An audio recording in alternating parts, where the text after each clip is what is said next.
Stories. This is Democracy Now!, democracynow.org, The War and Peace Report. I'm Amy Goodman.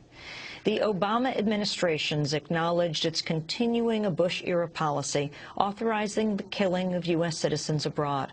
The confirmation came from Director of National Intelligence Dennis Blair in congressional testimony last week. Blair told the House Intelligence Committee U.S. forces can assassinate Americans believed to be involved in terrorist activity against the United States. Blair said, quote, "Being a U.S. citizen will not spare an American from getting assassinated by military or intelligence operatives overseas if the individual is working with terrorists and planning to attack fellow Americans."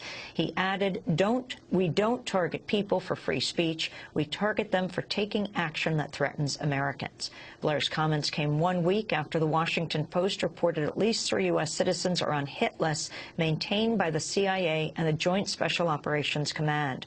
The most well-known target is the U.S.-born cleric Anwar al-Awlaki, who is accused of having ties to the failed Christmas Day airline bombing and the shooting at Fort Hood. My first 2 guests have been among the most vocal critics of the continued assassination policy. Democratic Congressmember Dennis Kucinich joins us from Washington, D.C. Last week, he wrote a letter to Attorney General Eric Holder requesting an explanation of the Obama administration's legal basis for the extrajudicial killing of U.S. citizens. And we're joined on the telephone by Glenn Greenwald, a constitutional law attorney and political and legal blogger for Salon.com. He wrote a widely circulated piece for Salon last week called Presidential Assassinations of U.S. Citizens. Let's begin with Congressmember Dennis Kucinich. Explain what you wrote to Attorney General Holder. Well, I think it's incumbent upon the Attorney General to explain the basis in law for such a policy. Our Constitution's Fifth Amendment, our Seventh Amendment, our 14th Amendment, all clearly provide legal protections for people who are accused or who would be sentenced after having been judged to be guilty. And what's happened is that the Constitution is being vitiated here. The idea that people are if their life is in jeopardy, legally have due process of law, is thrown out the window. And, Amy, when you consider that there are people who are claiming there are many terrorist cells in the United States, it doesn't take too much of a stretch to imagine that this policy could easily be transferred to citizens in this country. That only compounds what I think is a slow and steady detachment from core constitutional principles. And once that happens, we have a country then that loses its memory and its soul with respect to being disconnected from those core constitutional principles which are the basis of freedom in our society. Glenn Greenwald, you've been writing about this extensively. Can you talk about your major objections and where you think this policy is going? Well, first of all, look at the controversies that Democrats and progressives were so vocal about during the Bush years. They objected vehemently over the Bush administration's wiretapping of American citizens without any court warrants or judicial oversight. They objected when the Bush administration put not American citizens but foreign nationals into cages at Guantanamo merely on the say-so of the president that these people were terrorists.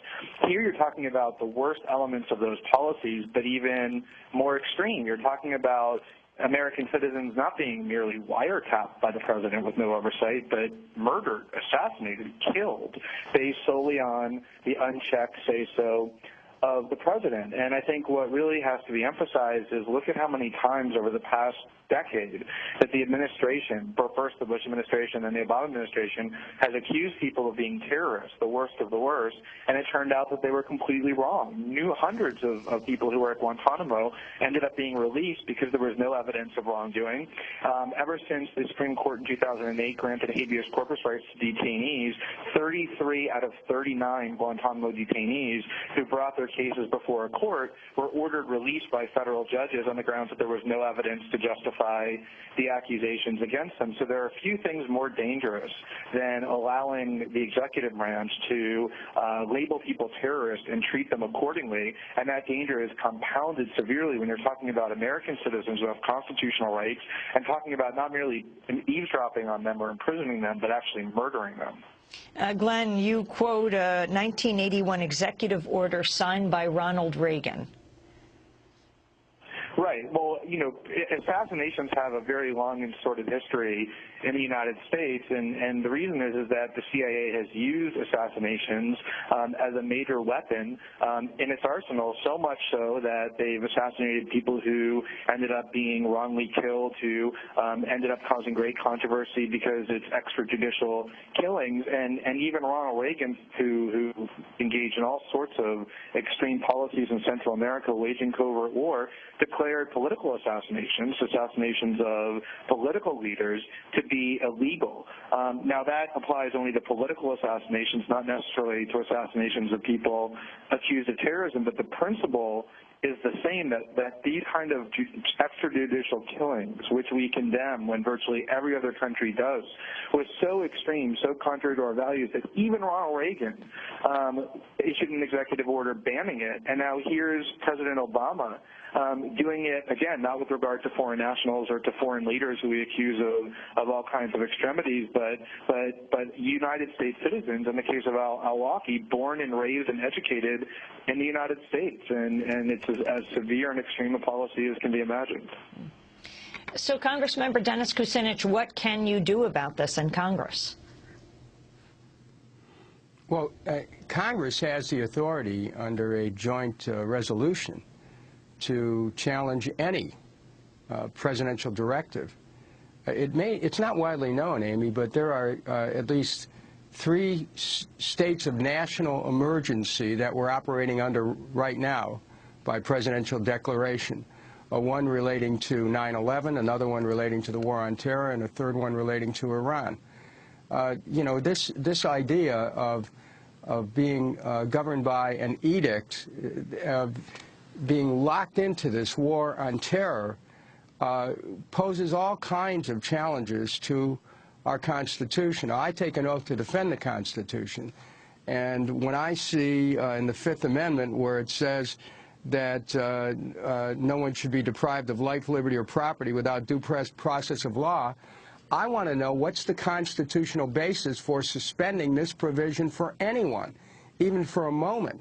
Because if this in any sense can be set aside, then we are on a slippery slope to anti-democracy. And I think that the reason why this is important for the Attorney General to reflect upon is that the President and all federal officials take an oath to defend that Constitution. This is the Constitution. If they're saying that the authorization for the use of military force passed after 9/11 is the basis for this action, we should know that they're saying that. But a fair reading of that said that it applied only to those who were involved in 9/11, not someone who joins an organization later on, no matter how misguided or wrong-headed that may be, that is seen to be a threat to the U.S., that someone can just say, well, you know, you're done, you're dead. You know, what about the right to be able to be told of the charges against you? What about the right to a trial? What about the right to be able to be presented by your accusers? This is a dangerous moment, and either I see it as a constitutional crisis, and Congress has to start stepping up to review these actions without regard to whether it's a Democrat or Republican administration. Do you have support among your colleagues, Congressman Kucinich? I just raised this issue in the last week, and it's been snowing here, so I'll be speaking to my colleagues about that when I see them. I'm here. I'm hopeful that this week there'll still be some sessions of Congress so we can begin the discussion. Well, thank you for making your way into the studio today.